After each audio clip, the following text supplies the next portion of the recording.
before you click off this video, do you want to improve your aim from this?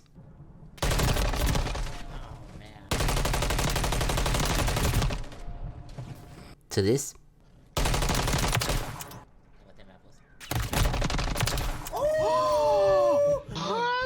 I'm Davis713 and I'm crippled, but I'm not your average crippled. I can actually aim and make my opponents report me for cheating. Dude! Going back our mid-cut, like our spawn. Other kids back there, embassy on the ground.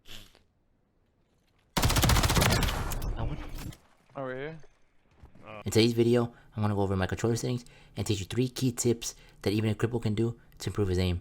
So there's no reason why this shouldn't work for you. Alright guys, these are my Modern Warfare 3 settings, and by no means are these settings perfect or the best settings. There's no such thing as best settings, but this is definitely a good base to get you started. So aiming input device, obviously controller. Bumper being off, flip L1 and L2 and R1 and R2. I definitely recommend it for you guys. I personally don't have it because I just can't click those buttons, but it's just faster reaction time for y'all. Control vibration, I have it off. Dead zone inputs, I usually don't mess with it. I usually just mess with the left stick minimum and the right stick minimum, which is both 3. And if you don't know what dead zone is, it's basically how sensitive your stick is to register movement. The lower the number, the more sensitive it is. The higher the number, the less sensitive it is, and like the more attention it has to require in order for an input to be registered. But more horizontal vertical stick sensitivity is 6.6. My ADS sensitivity multiplier is 1. Tactical stance sensitivity multiplier is by 1. My aim response curve type is dynamic.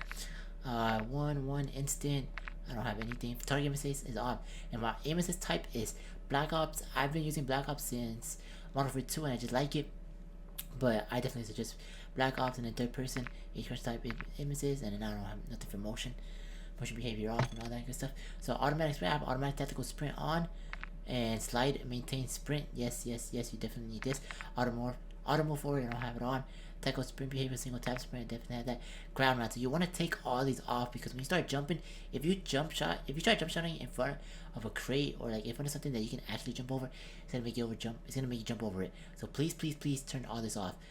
Ground mantle off, automatic airborne mantle off, and automatic ground mantle / hang off. And then this is the setting you really need to change, because when season 2 came out, they switched it for tap to slide. You went to the slide only. If you play only multiplayer, please put this on slide only. But if you play Warzone and multiplayer both, then I'd suggest putting hybrid, because hybrid lets you dolphin dive if you hold it and tap to slide. But if you just play multiplayer, I definitely suggest having slide only. Plunging on the water trigger, of course. Parachute automatic behavior is just for Warzone. I have it off. Sprinting door dash, yes, have it on. And ledge climb behavior, mantle only. And then aim down side, hold, and change zoom activation sprint. Okay, we don't have to go through all these settings, because these settings don't really matter. Yeah, all these settings are like for Warzone, so it doesn't really matter. All that, yeah, it doesn't really matter. But those are my settings. So let's get on to the key tips now. Alright, so for my key tip number 1, we're going to talk about centering. And what centering is basically where you keep the white dot in the middle of your screen looking at all times, like traverse the map, right? And this white dot is basically your best friend.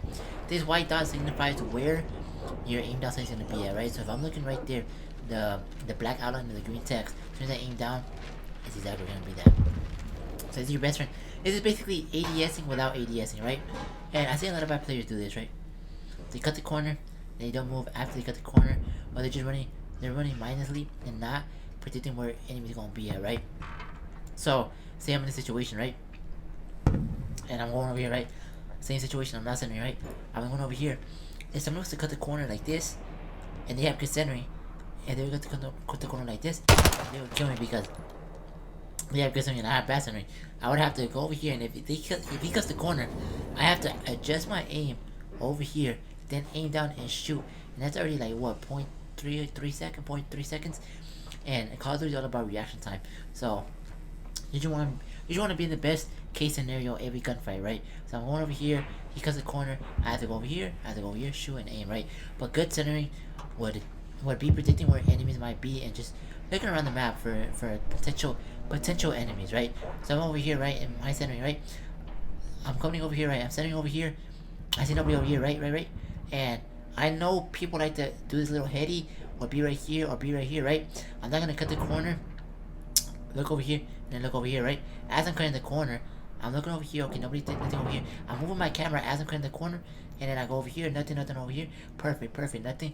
All right, perfect. And I go over here. Okay, look, you see how I did it subconsciously. I'm trying to do it as I'm thinking to explain to you guys, but you see how I did it subconsciously? I'm already aiming over here because people like to be over here, right? Nothing over here, nothing over here. I'm getting intel, nothing over here. Okay, somebody's right here, boom, right? So if it was real time, I would be doing this, right? Nothing over here, okay, boom, boom, boom, right there, right? But bad players will do this. Come over here, out in the open, do this. Don't even look to the left, don't even look around. You gotta get intel. So you know how I was just explaining to you that I did that little part of subconsciously when I first started doing centering and started practicing my centering. I don't have to think about it. I have to do it subconsciously, right? But you want to get to the point where you don't even think about centering. And I'm gonna show you how I did that, right? So I will load into a map. It could be any map. I just like Karachi because Karachi has top 3, red, hotel, lobby. It just has so many places that you have to aim up, aim down, aim left and right? So what I would do, I'll run around the map 5 to 10 minutes, right? 5 to 10 minutes, and just center where you think my people might be.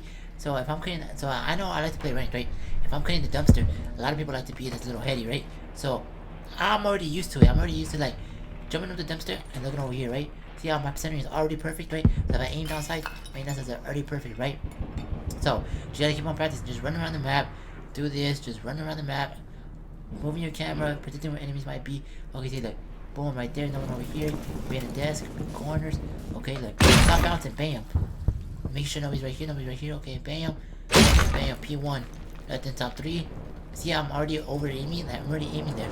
You want to do it subconsciously, you want to do it without even thinking about it. Right now, this is literally me how I play, bro. I'm not even thinking about it, just running around, do this, you're running around, cutting corners, moving around.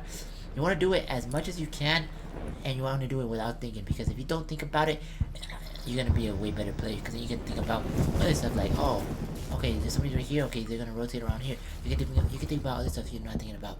And trust me, guys, as long as you do this for 5-10 minutes a day, trust me, you'll get your centering on par with the pros. So for my key tip number 2, we're going to practice tracking, but without aim assist. The only reason why I'm telling you to practice without aim assist is because if you get the foundation of tracking without aim assist, once you turn that aim assist on, it's going to be so much easier. If you don't have a teammate, don't worry, I'm going to show you how to invent it right after this. But once you get a teammate, go into a private lobby. It can be any map, but once you get to the private lobby, go to your settings, controller, go down to aiming, and you want to turn off target aim assist. After you turn this off, have your teammate strafe left and right while ADS. And your mission is just to keep on target. Try your best to keep on target. Try your best.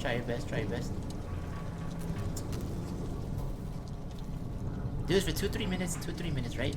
After that, next, have your teammate strafe without ADS. Go for it. You see how it's a bit quicker? Now it's a little bit harder to see our target. I'll do this for 2-3 minutes every day, bro. Every day before you start pub summing or anything, do this for 2-3 minutes. Alright, then after that, after you do 2-3 minutes, you can switch to your teammate vice versa. And then after this, have your teammate strafe left and right, but have it switch it up on you. Go for it. Okay, see now it's super hard. Now it's harder. Now it's a little bit harder to stay on target because he's switching it up on me. He's going left and right.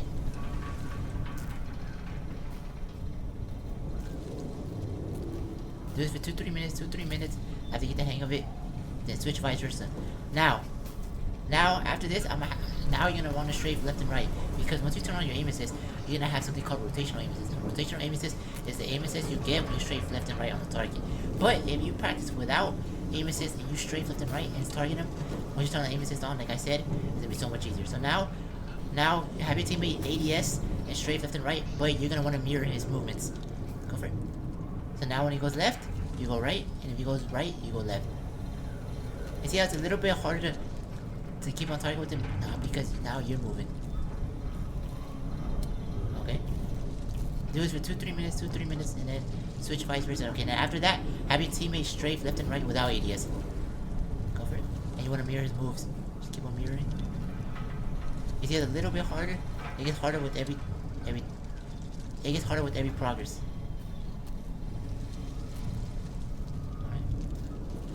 Now do this for 2-3 minutes, and then I'll have your teammate strafe left and right, and then switch it up on you while trying to mirror his movements. Go for it.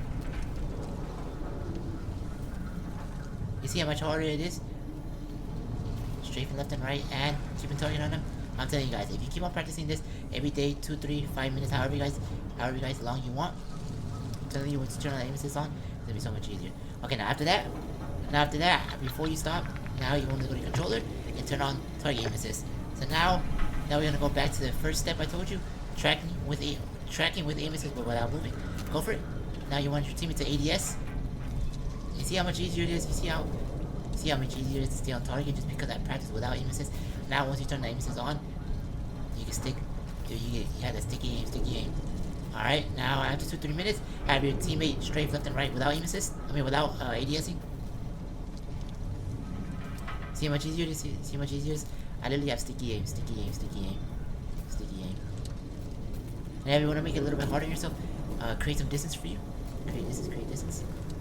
Alright, then now have your teammate ADSing. Strafing left and right, but switching it up on you. No, don't ADS.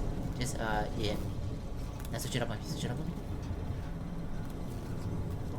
You see how much, even though it's a little bit harder without aim assist, I was struggling a little bit more, but with aim assist, see how much easier it is to target with him? Just because I've already practiced target, tracking without aim assist while he's going left and right. So then after that, now you want to target, now you want to do the rotational aim assist now. So now have your teammate ADS, and then you want to mirror his movements. You see how easier it is? You see how much easier it is because when you have the rotational aim assist, it gives you even more aim assist. Now do that. 2-3 minutes. Now have your teammate strafe left and right without ADSing. See how much easier it is? See how much easier it is? 2-3 minutes every day. 2-3 minutes every day. Trust me, guys. You improve your aim. And then have your teammate strafe left and right and switch it up on you while you're strafing. Switch it up. See how back then I was struggling without the aim assist? Now he's moving left and right, he's switching it up on me. Now it's way easier for me to target him with the rotation aim assist. So guys, do this for 2-3 minutes every day. 5, however long you guys want before you start puff stopping. Trust me, you'll get your aim assist. But now I'm gonna show you the alternate method. Alright guys, for the alternate method, you're gonna need Steam. And no worries, if you have a basic laptop, this program is not gonna kill your laptop. So if you have a basic laptop, you can do it. I do it on my 2014 laptop, HP laptop, and this works perfectly fine. You're no crazy laptop. All you need to download is Steam, and then once you go to Steam, you download Aim Labs. I know there's two types of Aim Labs. I know there's Aim Labs, and then there's another one called a Kovac or Kovac. I'm not sure what it's called. You can use either one, but I use Aim Labs just because it's more user friendly. So what you want to do is after you download Aim Labs, you want to click play. You want to load it up, and after you load it up, you can either create an account, but I just usually put play offline, and then click play offline again, right? And these are the key things you really need to focus on, right? So after you load up and it loads and everything, what you want to do is you want to go to your settings, and after you go to the settings, you want to copy these exact settings. So for crosshair type, just put length 1, thickness 1, center gap 0, dot size 1.68. You just put like 1.5, as close as you can to 1.5. And then after that, then you go to controls. So after you get to the controls tab, you want to copy these exact same settings. Since I play on 6.6 sensitivity, this is the closest thing I've gotten to match that 6 sensitivity, because this doesn't really use Call of Duty sensitivity, so you kind of have to tweak it here and there to find the perfect spot. But if you play 6.6, copy the exact settings. But if you play 7.7, 5.5, still copy the exact settings and just tweak it a little bit. Either put it a little bit higher for 7.7, just put it a little bit lower for 5.5. But you want to go to game profile, Call of Duty series, game release, Call of Duty Modern Warfare / Warzone, sensitivity 45, field of view 99. You can put it at 105. Since I play at 99 on Call of Duty, I have it at 99. Go down. Controller dead zone, you want to put this at custom, and you want to put 1. And then controller curve, don't put dynamic, because dynamic just feels so weird. Just leave it as standard. And then controller aim assist, you want to turn that off. And after that, after you do all that good stuff, you put save, and then you go back. And then what you want to do is you want to go to custom. After you hit custom, you want to go to task, and after task, I have a custom task, but you go down to where it says sphere track. And what you do is after you connect your controller, I put customize task, and I'm gonna show you exactly what to copy, right? So I'm gonna go to my task. Oh, wrong one. So I'm gonna go to my task, and I'm gonna go to my save task, and this is my temporary one, right? So you want to do it exactly this, right? You want to put challenge rate 60. You want to put size multiplier 0.2. And when you're starting off, you might want to put like 1 or 2. It makes the circle even bigger. But if you want to give yourself a challenge like I do, you put it at 0.2. Speed multiplier 0.35. direction change hardness, it basically tells the program how often to move left and right. So you want to put it at 2. And then max consecutive simulated directions, put 3. After you save that, you put play. Do you want to say changes? I'm going to just put yes, even though I didn't change anything. And then you want to put continue. And after this, you want to do this every day before you play. If you really want to practice your tracking. So I go this, you see? I'm practicing my tracking. And the main goal is just to basically track the ball. You see how my track is kind of bad right now. But this is without aim assist. This is without aim assist. So do this 5-10 minutes a day before you even hop on. Do this for 5-10 minutes. Trust me, I'm telling you guys, you will see improvements, because this is exactly what I did to improve my aim. And man, you see me? You see how you're working? But yeah, you do this for a minute. I'm not doing this for the whole minute. Do you want to give an example? But yeah, do that every 5-10 minutes. If you guys don't have a teammate for the first part I showed you, do this. This is definitely a good alternative if you don't have a teammate. And for the last and final key tip I have, guys, please invest in the control freak, man. I know you guys hear it all the time, control freaks this, control freaks that, but I'm telling you guys, control freaks do really change the game, man. I have the purple Galaxy FPS control freak, and I've never looked back at it ever again, man. I always have to use it, bro. And if you don't know what a control freak is, it's basically something you put on your right stick or left stick, depending on how you want it. And it elevates it, and it lets you have more fine-tuned control of your aiming. But please invest in a control freak. You're not gonna regret it. Please invest. If you guys are thinking about buying a control freak, make sure you guys read the label, because I know they sell 2 types of control freaks. They sell one that's dome and one that's concave. I personally use concave just because it feels more natural to me. But once you buy them, they're gonna come in a pair, and one's gonna be called low high rise and one's gonna be called high rise. I personally use the low high rise, which is the smallest one. It's gonna come in the package, but a lot of people like Swag uses the high rise. At the end of the day, it's whatever preference you want, whatever is gonna help you fine tune your aim. So I suggest using both. But this is the end of the video, guys. Please like the video if you guys found this any helpful, man. Comment down below what other tips and videos you guys want to do next. I was thinking about how to win more gunfights, but you let me know about that. And subscribe down below for more content. We're on the road to 1,000 subscribers by the end of this year. 1,000. So if you guys help me reach that milestone, I would greatly appreciate it. And I'll see you guys in the next video.